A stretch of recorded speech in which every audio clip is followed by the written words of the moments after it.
Je pense qu'on était au moment là, de passer à autre chose que le pain et le beurre. On a mené des batailles importantes, sortir les travailleurs de l'exploitation, là, puis les amener à avoir des conditions de travail convenables, des conditions. Mais il faudrait commencer à penser aux conditions de vie. Alors, le passage, on ne passait pas de l'un à l'autre, là, mais on ajoutait dans nos actions, nos revendications, les conditions de vie des travailleurs, pas seulement les travailleurs syndiqués CSN, de l'ensemble des travailleurs, parce qu'ils étaient exploités sur le plan de la consommation. Bon. Mais il y avait des problèmes à régler comme les clubs de chasse et pêche. Ça a l'air niaiseux. Mais Chris, on était chez nous au Québec, puis les lacs qui étaient occupés par les Américains, l'accès à nos lacs était défendu, puis on a tué un peu des lacs, on a tué un peu des amateurs de pêche, puis tout ça. Alors, on a donné un grand coup là-dessus, tu sais, ça faisait partie, ça. Maintenant, il y a eu l'assurance automobile, il y avait la bataille qui s'accentuait pour l'assurance hospitalisation, l'assurance santé, etc. Tu sais, pour qu'on prenne en charge nos leviers économiques, la mise sur pied de la caisse de dépôt, tout ça, là, puis le régime des rentes du Québec. Moi, le régime des rentes du Québec, je me souviens, j'étais jeune militant, j'étais à l'Assemblée du Conseil central de Québec, puis il y a une proposition pour que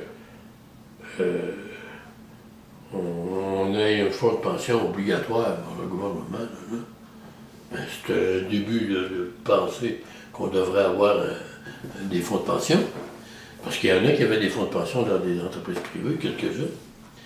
Mais après ça, quand ça a donné lieu à la Régie des rentes, au régime des rentes du Québec, c'était quelque chose, tu sais.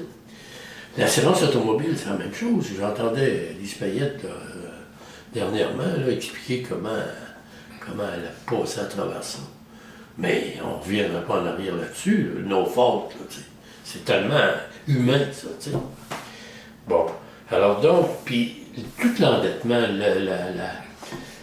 les compagnies de finances qui exploitaient les travailleurs, qui s'en allaient dans des coins de rue, dans les villes, là, au deuxième étage, pour pas que les gens te voient rentrer là, dans le deuxième étage. Puis là, ils se faisaient exploiter, là, tu sais, à mort, les travailleurs, à égorger. Puis, en tout cas, c'était tout ça là, qui se passait. Alors donc, les luttes qu'on avait menées, puis qu'on continuait de mener pour l'amélioration des conditions de travail, devaient se poursuivre dans les conditions de vie. Les conditions de vie des familles, etc. J'étais là-dedans à part de ça. Alors, donc, la mise sur pied des caisses d'économie, puis tout ça, on en a mené large là-dedans. Là. Le Front commun, mais ça valait le coup. Ça valait le coup. Autrement dit, il y avait énormément d'actions dans l'air et le président de la CSN s'est laissé inspirer par cette action-là. Il a comme mis ça sur papier et il dit voici le chemin que nous, la CSN, on continue. Oh oui, lui, on partait du rapport moral qui faisait l'objet d'un débat.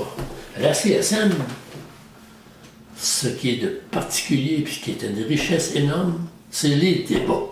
À la CSN, il y a des débats. La démocratie. Moi, je disais aux jeunes militants, là, démocratie puis débat. Ça commence par D tous les deux. Puis il n'y a pas de démocratie sans débat. Hein? Puis il n'y a pas de débat s'il n'y a pas de démocratie. Alors donc, les rapports moraux de Marcel Pepin, ça, là, traçaient la voie. Puis après ça, on donnait suite à ça dans des dépôts, dans les conseils centraux, dans les fédérations, dans les autres instances de la CSN. Les moyens de mettre en œuvre ces politiques-là étaient débattus. Est-ce que les gens, est-ce que les travailleurs, est-ce que les syndiqués, les militants, est-ce qu'ils lisaient ces rapports-là? C'était quand même un ouvrage assez considérable. Oui. Je ne dirais pas que l'ensemble des membres ou des militants lisaient ça d'un couvert à l'autre, là, mais les grandes idées qui en sortaient, les actions concrètes qui étaient proposées, bien là, il y avait de la mobilisation qui se faisait. La CSN avait une équipe d'organisateurs à la mobilisation qui allaient dans les conseils centraux. Puis dans les conseils centraux aussi, c'était mis de l'avant les actions qui étaient proposées du Front commun. Mais En tout cas, tu sais, ça s'imposait. Mais tout ça, là, avait un fond qui était la politisation des travailleurs. La politisation. L'engagement politique. Parce que sans ça, là, tu sais, moi, quand j'ai quitté la Fédération de la métallurgie pour m'en aller dans l'éducation, la formation, j'ai expliqué à mes... Moi, la Fédération de métallurgie, jamais été contesté. J'ai des beaux discours, là, à l'ouverture des congrès, puis ils étaient bien applaudis, mais c'est tout ce qui leur arrivait à mes discours, parce que moi, je voulais engager le monde dans l'appui, par exemple, à la lutte du secteur public. Tu sais, c'est avec les gars de la métallurgie, les gars qui travaillent dans les shops, de construction navale, puis tout ça, puis tu les invites à s'intéresser, ils s'en crient ça dessus. La déclaration de principe de la CSN, moi, j'ai milité à l'AQDR après ma retraite, là. Puis j'ai fait adopter une déclaration de principe calquée un peu sur celle de la CSN. Bon, des principes, c'est bien beau, une déclaration de principe, on met ça de côté, puis tout ça. Mais il faut la regarder de temps en temps. Alors moi, ce que je faisais quand j'étais à l'AQDR, au conseil d'administration, aux réunions de l'AQDR, je disais, je peux-tu prendre 5 minutes, juste pour lire, mais il faut faire une lecture intelligente, par exemple. La déclaration de principe de l'AQDR, c'est calqué sur celle de la CSN, ça. Je lisais ça, tu sais, puis je m'arrêtais, puis lentement, puis je pesais sur les mots importants, puis tout ça. La non-discrimination, puis la liberté. Puis là, les gens étaient vraiment fascinés. Ben, j'étais content de mon cours, tu sais, bon. Et, tu sais, ils ont senti qu'il y avait quelque chose, là. Autrement, tu sais, si tu mets ça de côté, comme des gars disaient, les principes, on ne fait pas notre marché chez GA avec ça. Hein? Quand on a eu fini de mettre sur pied la formation